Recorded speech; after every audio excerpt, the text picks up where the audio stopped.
BA द्वितीय वर्ष Sanskrit online कक्षा में प्रिय विद्यार्थियों, आपका स्वागत है। हम अभिज्ञान शाकुंतल का इस प्रश्न पत्र के अंतर्गत अध्ययन कर रहे हैं।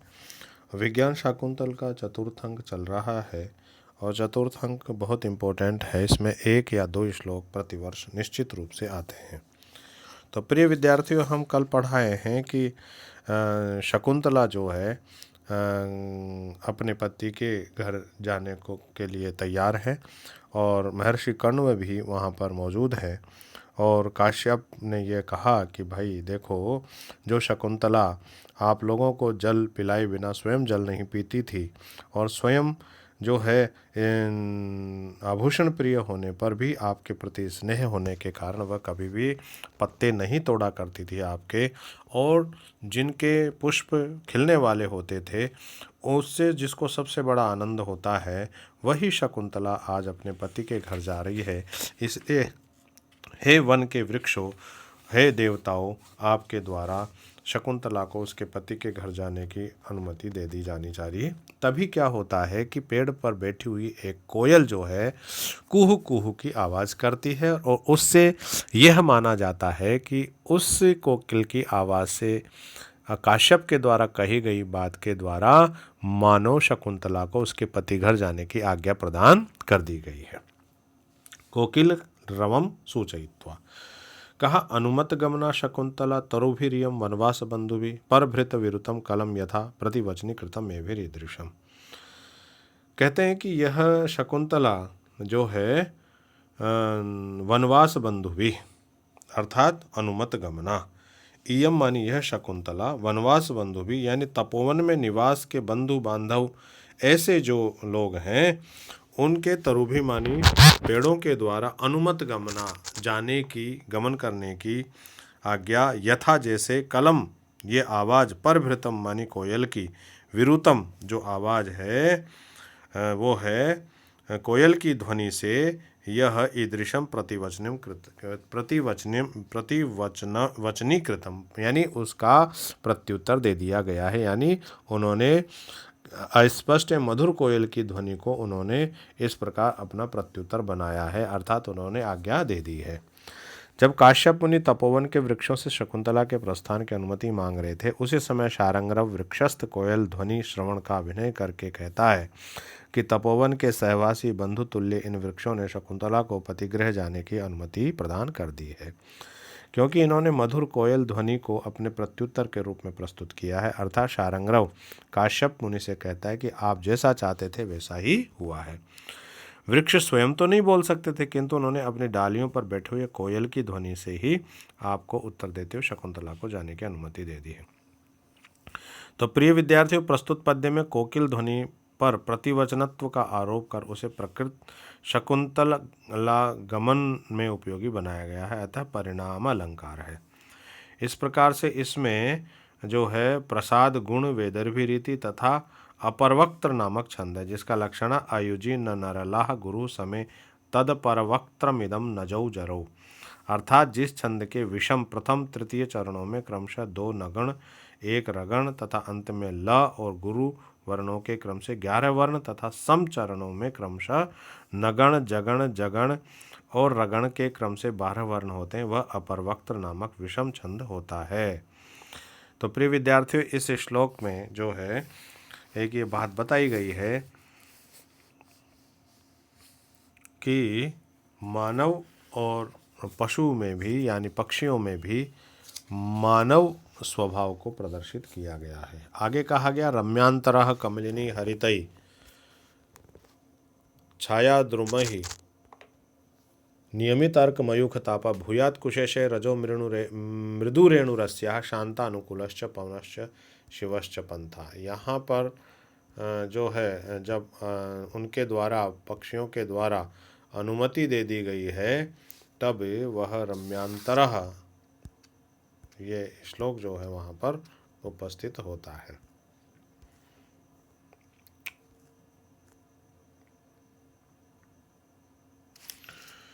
कहा रम्यांतरः कमलिनी हरितै सरोभी छाया द्रुमय नियमित अर्क मयूख ताफा। अर्थात कमलिनी यानी कमलनियों से हरे, यानी जिनमें कमलिनी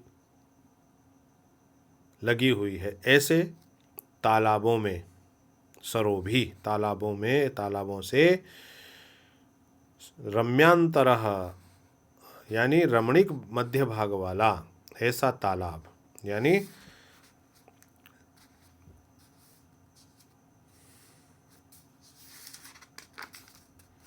कमलिनियों के द्वारा अत्यंत ही श्यामल वर्ण वाले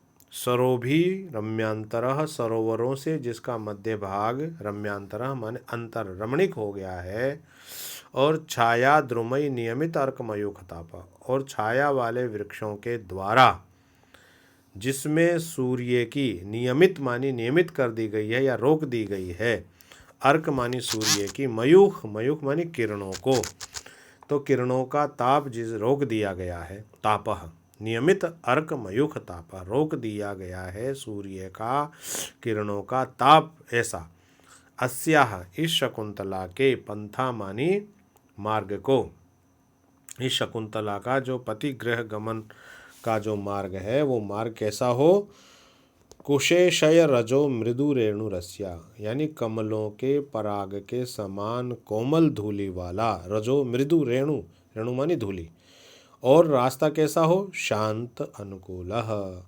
मंद तथा सुखद वायु वाला, शिवः च भूयात् और कल्याणकारी बने, अर्थात कमलिनियों के द्वारा श्यामल वर्ण वाले सरोवरों से जिसका मध्य भाग अत्यंत ही रमणीक हो, और छाया वाले वृक्षों के द्वारा जिसमें सूर्य की किरणों का ताप रोक दिया गया है, ऐसा इस शकुंतला का पतिग्रह गमन का मार्ग कमलों के पराग के समान कोमल धूलि वाला और मंद तथा सुखद वायु वाला तथा कल्याणकारी बने। अब यहाँ पर कोई वन देवता कह रहा था कि शकुंतला का पतिग्रह गमन का मार्ग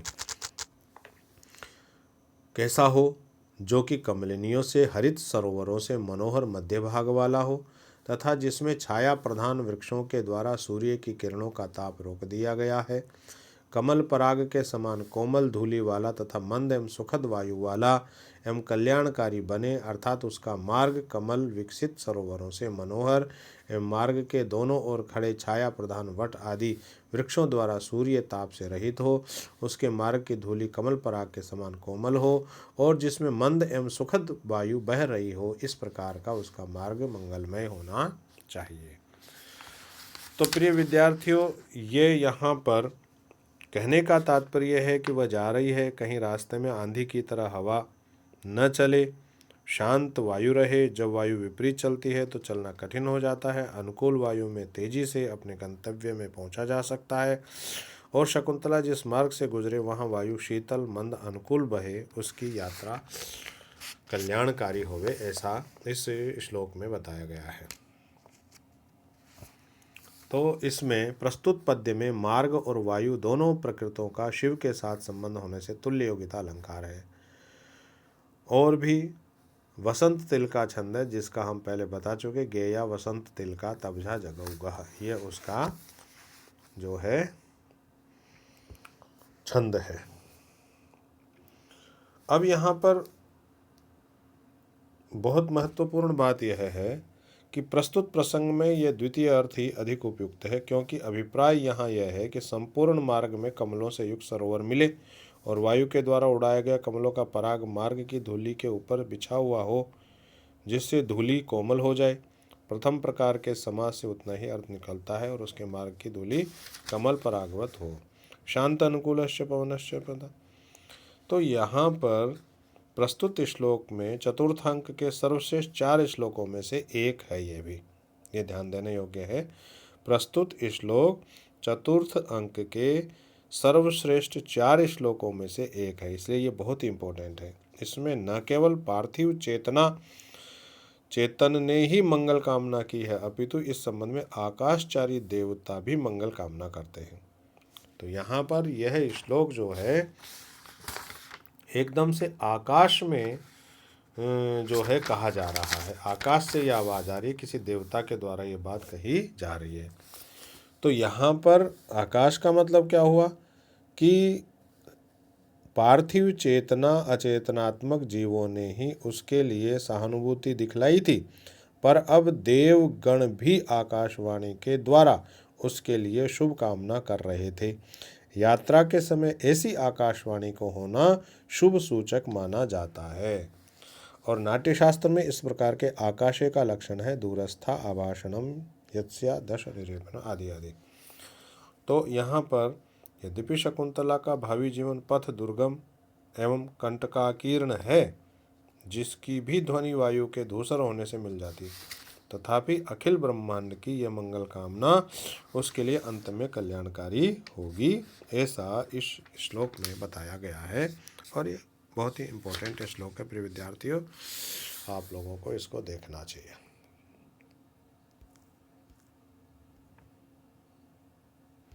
अब इसमें आगे वाले श्लोक में कहा गया है संकल्पितम प्रथममेव तवार्थे भर्तारमात्म सदृशम सुकृत्रे त्वं तेन संश्रितवती नवमालिकेयम अस्याम त्वयि च संप्रति वीत चिंता।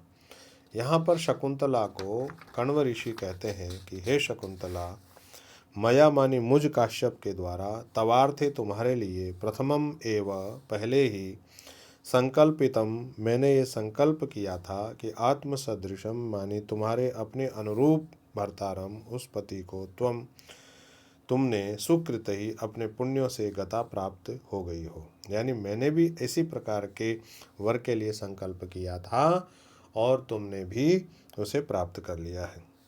इयम नवमालिका, यह नवमालिका नाम की जो बेल है वह तेन संश्रितवती, यानी जो आम है उस आम से मिल गई है। संप्रति अब इस समय अहम मैं अस्याम त्वयि च इस बेल के प्रति और तुम्हारे प्रति है शकुंतला मैं वीत चिंता से रहित हो गया हूँ। मैंने तुम्हारे लिए पहले ही जिसका संकल्प किया था अपने अनुरूप पति को तुम अपने पुण्यों से प्राप्त हो गई हो तथा ये वन ज्योत्सना आम्र से मिल गई है। अतः अब इस समय मैं इसके विषय में तथा तुम्हारे विषय में निश्चिंत हो गया हूँ। तो यहाँ पर शकुंतला को वन ज्योत्सना से स्नेह आलिंगन करते देखकर काश्यप यानी कण्व ऋषि जो शकुंतला के पिता हैं उसको पालन पोषण करने के कारण से, औरस पुत्री तो नहीं है लेकिन गोद ली हुई पुत्री है, वो कहते हैं कि मैंने तो तुम्हारे विवाह के लिए पहले जिस पुरुष का संकल्प किया था उस अपने अनुरूप पति को तुम अपने पुण्यों से प्राप्त तुमने कर लिया है। इस प्रकार से काश्यप मुनि दुष्यंत से इसका विवाह करना चाहते थे। यह वन ज्योत्सना लता भी अपने अनुरूप पति यानी आम को के वृक्ष से को प्राप्त हो गई है। इसने भी अपने अनुरूप पति को प्राप्त कर लिया है। अतः अब मैं तुम्हें दोनों के विवाह के कार्य से निश्चिंत हो गया हूँ।